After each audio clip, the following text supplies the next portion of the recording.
Hey guys, welcome back to my channel, EA Vlogs. It's Edmond once again. If you're new to this channel, thank you for viewing and please feel free to subscribe.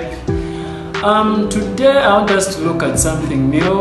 I want us to look at the immigration status of my country, because you may not know, but I am an immigration consultant, and I felt the need to share the immigration status demands of my country, because I believe they're all different depending on the country that you come from. Today I want us to just look at my experience of how I became an immigration consultant in the first place. Now, I didn't go to school for this. I wasn't taught. But whatever I am going to share with you, I think I'll have 2-3 more videos to talk about, because I have a lot in store that I feel you should know, because I had to pay for some of these tips that I am going to share with you, and I hope you will enjoy this video and also learn from it. Well, 4-5 months back, I had some friends who came in and they needed work permits. But how do you get that? That was the first question I asked myself, and I went to immigration, asking around, trying to make inquiries, and it was there that I saw that I wasn't the only one doing that. There are so many people there. The place is very busy. If you go to the streets of Kampala, maybe especially to the immigration state offices, those who have gone there, you witness and testify with me that there is always a queue, a very long line. Then I asked myself that, is it really necessary for maybe a foreigner coming in from another country who does not know the office, who does not know where to go, who to talk to? Yeah, so I feel this is the right place to be. Now, I made some inquiries and got to know that actually there are so many steps that I had to take to get a work permit for my friends. First, you must classify the class that you want to get the visa from.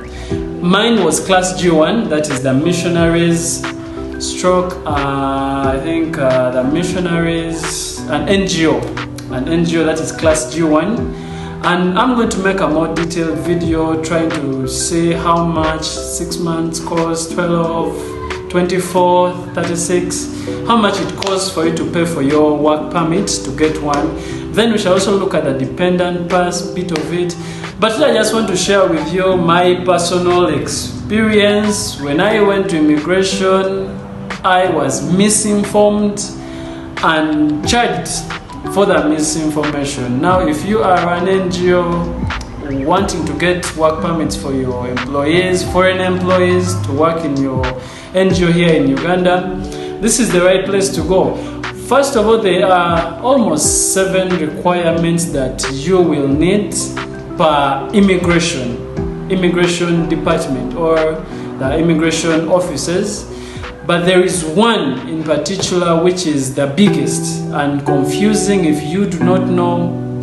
As I'm also going to make another video of the requirements that you will need, so please subscribe so that you will be notified when I upload. Now, there is a recommendation letter that you need from the NGO bureau. Now, that was also a hassle for me. For starters, I didn't know the office, where the office is.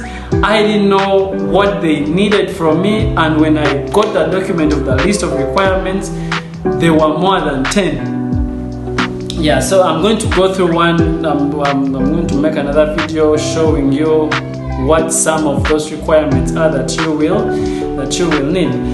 So, to cut the long story short, I was able to get for my friend a work permit. For starters, you need to have an NGO. That one you shouldn't. I believe it's a must if you are getting a class G1 missionary or NGO employees. This video is more of an overview of my personal experience of becoming an immigration consultant, because I just want to help mainly foreigners who come to the country and don't know exactly where to go or who to talk to. Most of the times at immigration offices here, especially in Kampala, the place is so packed up with people that everyone is busy, and you fail to find somebody to direct you on exactly where to go. Now, you should know this. It's important that Uganda has an electronic immigration website. Okay, it's important to know that, where even if you're not in the country, you can apply for a tourist visa. Now, especially when you want to come and see the nature, because remember, this is the Pearl of Africa. You want to come and visit Ottawa Lake Victoria, Karuma Falls, the source of the Nile, which is also in Uganda. You will need to first apply for a tourist visa, and I believe that is the next video that I will upload, just to direct you, to show you. Maybe it's very simple, but I feel that I need to help you, my beloved viewers. So you go online, click electronic immigration center, immigration portal for Uganda. It will just come automatically.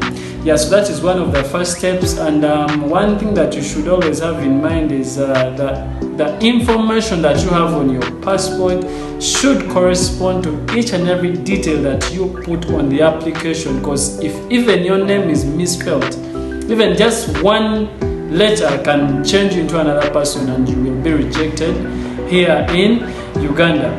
Then one of the other things that is tricky is when you come to Uganda and you are trying to apply for a work permit. This one I'll speak more about it in the next video, but you need an Interpol letter.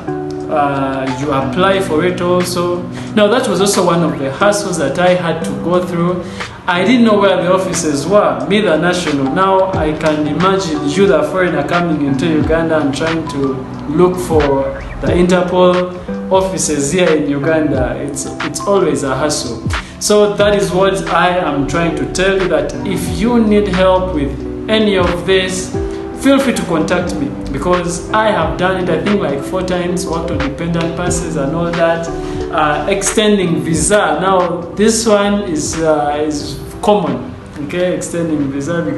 One time I met a client, she was anxious, like, what am I going to do if I don't pay? I'll have to pay $100 each and every day that I stay in the country with an expired visa. The good news is you can get it in 1 day by using the right person, and right now I would recommend myself.